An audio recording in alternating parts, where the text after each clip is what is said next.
गांव में सब कुछ कुशल मंगल बीता करता था। गांव की समृद्धि और खुशहाली देखकर बहुत सारे लोग वहां व्यापार करना चाहते थे, लेकिन गांव होने के कारण गांव वाले अपने रोज के संसाधन खुद ही जुटाया करते थे। जैसे कि अनाज वो अपने खेतों में उगाया करते थे और कपड़े सूती के पहना करते थे। सोनपुर गांव पर एक दिन भिंडरू बनिया की नजर पड़ी। भिंडरू बनिया शहर में अपनी दुकान चला रहा था, लेकिन वहाँ उसकी दाल नहीं गल रही थी। एक दिन उसकी दुकान के बाहर से कुछ लोग सोनपुर गांव के बारे में बातें करते हुए जा रहे थे, जिसे सुनकर भिंडरू बनिया बोला, सोनपुर गांव, मैंने बहुत सुना है इस गांव के बारे में। आखिर क्या बात है, मैं भी तो देखूं। वैसे शहर में संसाधनों की कमी तो नहीं है, पर यहाँ मेरा कुछ हो भी नहीं रहा। एक बार उस गांव में जाकर अपनी किस्मत आजमा लेता हूँ। अगली सुबह भिंडरू गांव के लिए रवाना हुआ। वो वहाँ देखता है कि चारों ओर खुशहाली है। चारों तरफ खेत खलिहान है और लोग अपने कामों में व्यस्त हैं। यहाँ तो मेरा राशन का बिजनेस नहीं चलेगा और ना ही दूध का, क्योंकि सभी के घरों में गाय और भैंस है। ऊपर से ये लोग खेती भी करते हैं। लेकिन भिंडरू बनिया दिमाग से बहुत शातिर और लालची था। वो रातों रात एक प्लान बनाता है। जब पूरे गांव में सन्नाटा छाया हुआ था, सभी लोग अपने अपने घरों में चैन की नींद सो रहे थे, भिंडरू बनिया फसल खराब करने वाला स्प्रे लोगों के खेतों में छोड़ देता है, यहाँ तक कि मेंढक और कीड़े भी, और वापस शहर के लिए रातों रात ही रवाना हो जाता है। वो जानता था कि अब ये सही समय है गांव में अपना व्यापार स्थापित करने का। वो जल्द ही गांव में एक दुकान लेकर वहाँ राशन की दुकान खोल देता है। उन दिनों सभी गांव वालों की फसलें एक साथ खराब थीं, इसलिए लोगों को अनाज की जरूरत थी। अरे बबलू के पापा, ये देखो, गांव में एक नई राशन की दुकान खुली है। आओ आओ, अरे जरूरत का सारा सामान मिलेगा, है? शैम्पू से लेकर तेल तक, दाल चावल से लेकर चीनी तक, जो भी चाहिए सब मिलेगा। आओ आओ, एकदम प्रीमियम क्वालिटी का सामान दूंगा। हाँ, ये तो बहुत अच्छी बात है। मेरा मन बहुत घबरा रहा था कि अब गांव वालों का क्या होगा, न जाने किसकी नजर लग गई। खैर, अब भैया 5 किलो आटा और 2 किलो चीनी तोल दो। भिंडरू ने गांव में राशन की दुकान जमाने के लिए बहुत पापड़ बेले थे, तो वो ईमानदारी से काम तो नहीं करने वाला था। वो अपने तराजू के नीचे एक चुंबक लगा कर रखता था, जो लोगों की नजर में भी ना आए और ज्यादा पैसों में कम सामान भी चला जाए। ये तो बहुत कम लग रहा है। 5 किलो आटे का वजन इतना तो नहीं होता। अरे पहली बार राशन खरीद रही हो क्या? मैं यहाँ शहर से इतनी दूर अपना कारोबार करने आया हूँ, तो क्या मैं बेईमानी करूँगा? भलाई का तो जमाना ही नहीं है। अरे बबलू की माँ, अभी हमें आवश्यकता है और भाई साहब सही कह रहे हैं। हमारी तो घर की खेती थी, तो आज तक हमने बाहर से कुछ खरीदा नहीं। बेवजह किसी की रोटी रोजी पर शक मत करो। इन्हें पैसे दे दो और चलो घर चलते हैं। और ऐसे ही भिंडरू बनिया खूब कमाई करने लगा। कुछ दिनों बाद अब उसने अपनी दुकान पर काम करने के लिए कुछ छोटे बच्चों को भी रख लिया था। सुन, तू काम पर जल्दी आ जाया कर। कल से अगर तू 5 मिनट भी लेट आया ना, तो तेरी तनख्वाह नहीं दूंगा, बता रहा हूँ। अब जल्दी आकर काम पर लग, ग्राहक आते ही होंगे, समझा? देखते ही देखते भिंडरू ने अपना कारोबार गांव में जमा लिया। अब दिन ब दिन वो और लालची होता जा रहा था। जैसे ही लोगों के खेत फिर से हरे भरे होने वाले थे, वो फिर से खेतों में जाकर दवाई और कीड़े छोड़ दिया करता था, जिससे फसल तबाह हो जाती थी और लोगों को अपनी खेती छोड़कर भिंडरू बनिया से ही सामान खरीदना पड़ता था। भिंडरू बनिया अपनी दुकान पर एक्सपायर शैम्पू और मसाले रखता था। एक दिन गांव की पंचायत में लोगों की फसलों के बारे में सवाल उठे। मुखिया जी, अगर ऐसा ही चलता रहा तो हम सब भूखे मर जाएंगे। हम अपने खेतों में खेती करके अनाज को शहरों तक पहुंचाकर पैसे कमाया करते थे, लेकिन कुछ समय से जो है खेतों की फसलें अपने आप न जाने कैसे खराब हो रही हैं।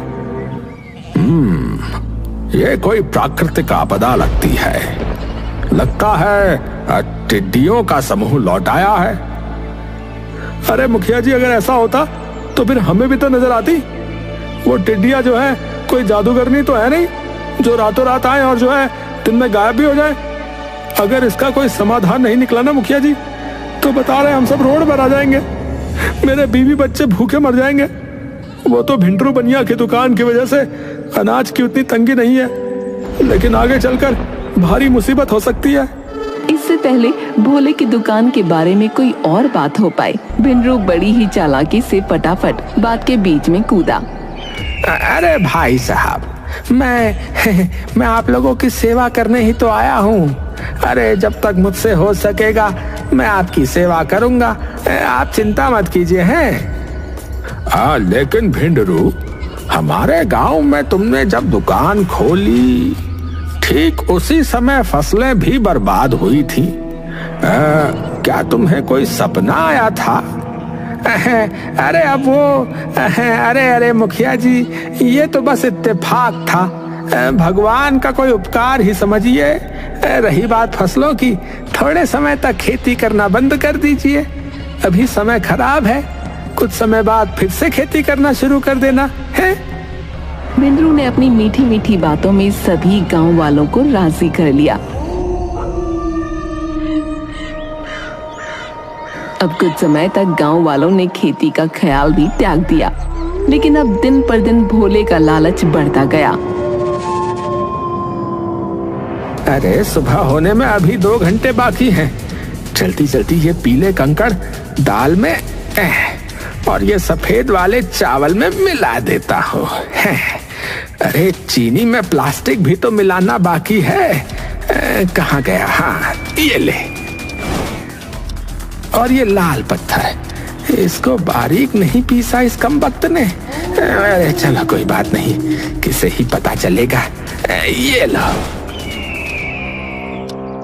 लाल, ये लो लाल मिर्च में मिला देता हूँ। हाँ, हो गया काम। भिंडरू को ये काम करते करते सुबह हो गई। तभी उसकी दुकान के दरवाजे पर दस्तक हुई। मालिक दरवाजा खोलिए, मैं आ गया। भिंडरू हड़बड़ी में दरवाजा खोलता है।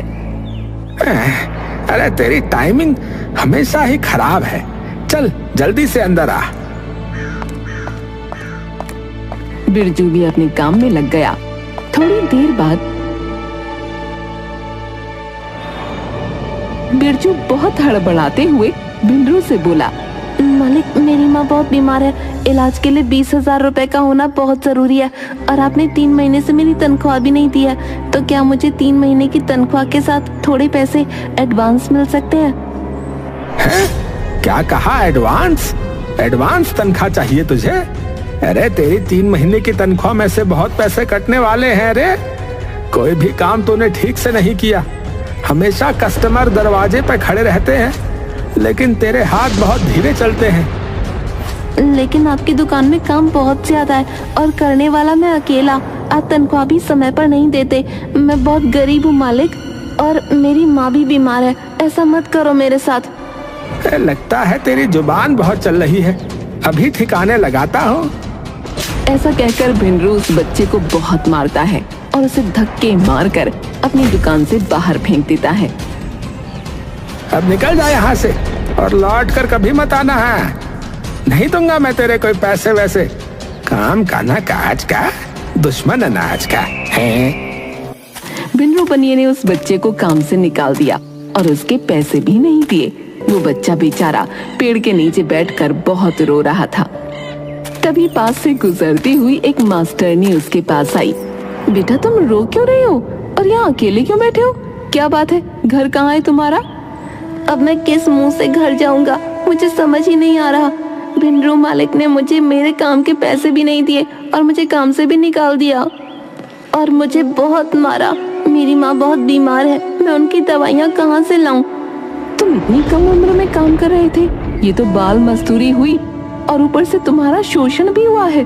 तुम अभी मेरे साथ पुलिस स्टेशन चलो बेटा, वहाँ तुम इंस्पेक्टर को सब बताना, वो तुम्हें तुम्हारा हक जरूर दिलवाएंगे।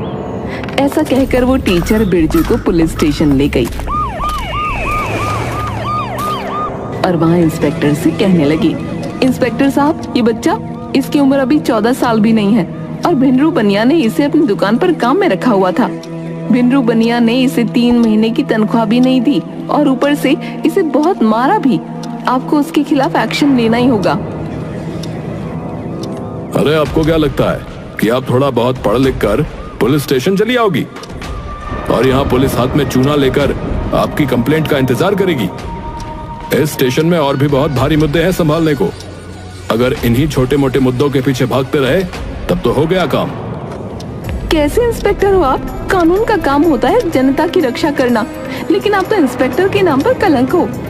अरे अब जाओ बहन, तुम्हारे जैसे बहुत आते हैं यहाँ पर। टीचर बिरजू को दिलासा देते हुए स्टेशन से बाहर निकली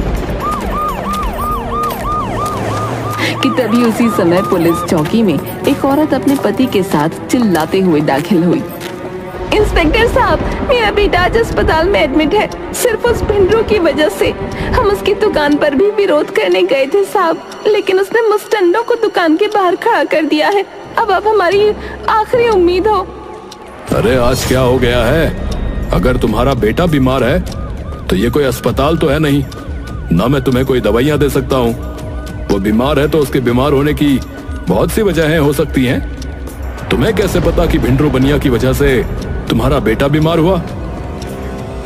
इंस्पेक्टर साहब, उसके अनाज में कंकड़ होता है और मसाले में जो है सिर्फ रंग, जो सेहत के लिए बहुत ही हानिकारक है।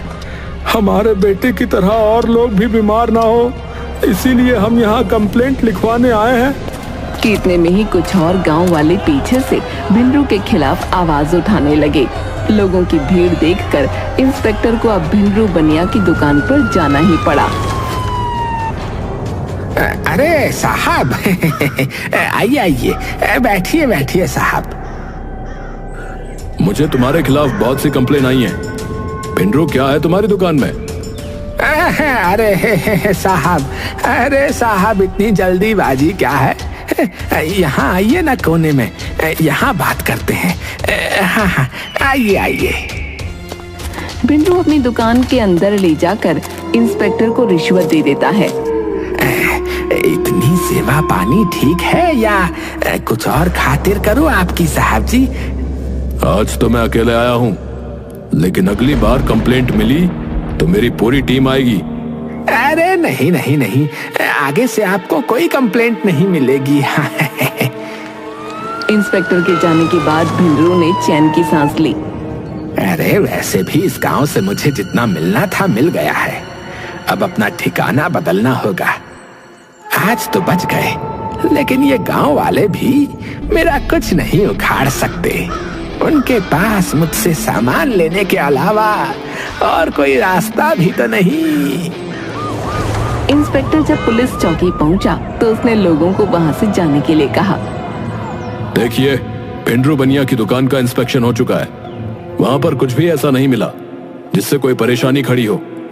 जाइए यहाँ से, वरना मुझे फोर्स को बुलाना पड़ेगा। इसके बाद कुछ पुलिस वालों ने मिलकर भीड़ को भगा दिया। अपने बढ़ते लालच की वजह से अब भिंडरू दुकानदार अपने अनाज में 4 गुना अधिक मिलावट करने लगा था। ऐसा लगता था मानो आधे से ज्यादा कंकर हो और 1/4 अनाज। ऐसे ही कुछ दिन बीत गए। हाँ भाग्यवान, क्या हुआ? अरे कितनी बार कहा है कि ड्यूटी के बीच में परेशान मत किया करो, पर तुम हो कि सुनती ही नहीं हो। क्या हुआ डुग्गू को? क्या हुआ? आप जल्दी घर आ जाइए। इंस्पेक्टर फौरन अपने घर पहुंचा। उसने देखा कि उसके घर में चारों ओर मातम फैला है। उसका बेटा सफेद चादर में लिपटा जमीन पर लेटा है। वो अपने बेटे के सामने बैठकर चीखने लगा। ये सब कैसे हुआ? अचानक से ये क्या हुआ मेरे बेटे को? मेरे बेटे की ये हालत किसने की? भिंडरू बनिया की दुकान से लाए हुए राशन से मैंने खाना बनाया था। डुग्गू को मैंने वही खिलाया।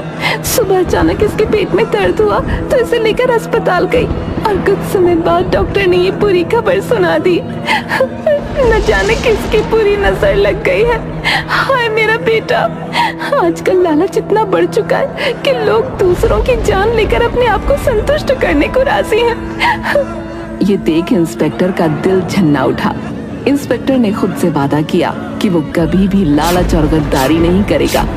अपने बेटे का अंतिम संस्कार करने के बाद अगले दिन जब वो स्टेशन पहुंचा, तब उसने फौरन अपनी टीम को लेकर भिंडरू बनिया की दुकान पर जाने का फैसला किया।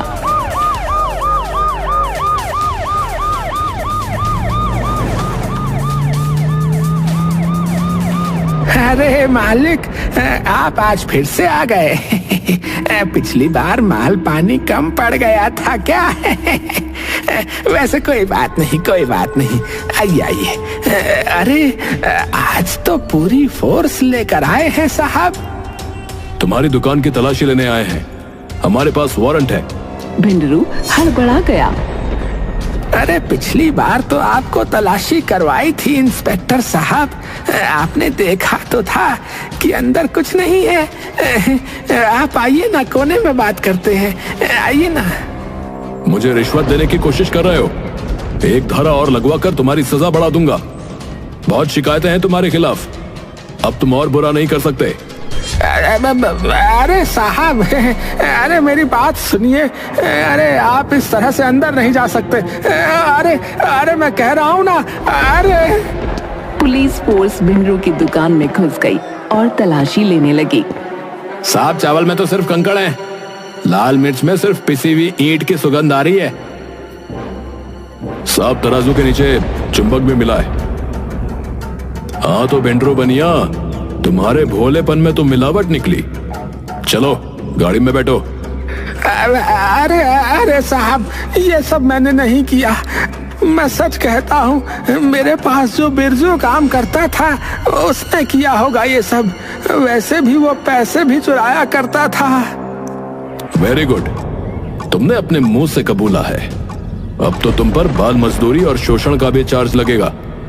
अरे भाई हवलदार, गाड़ी में बिठाओ इसे, और इसके हाथों के साथ साथ इसके मुंह पर भी ताला लगाओ। बहुत मुंह चलाता है ये।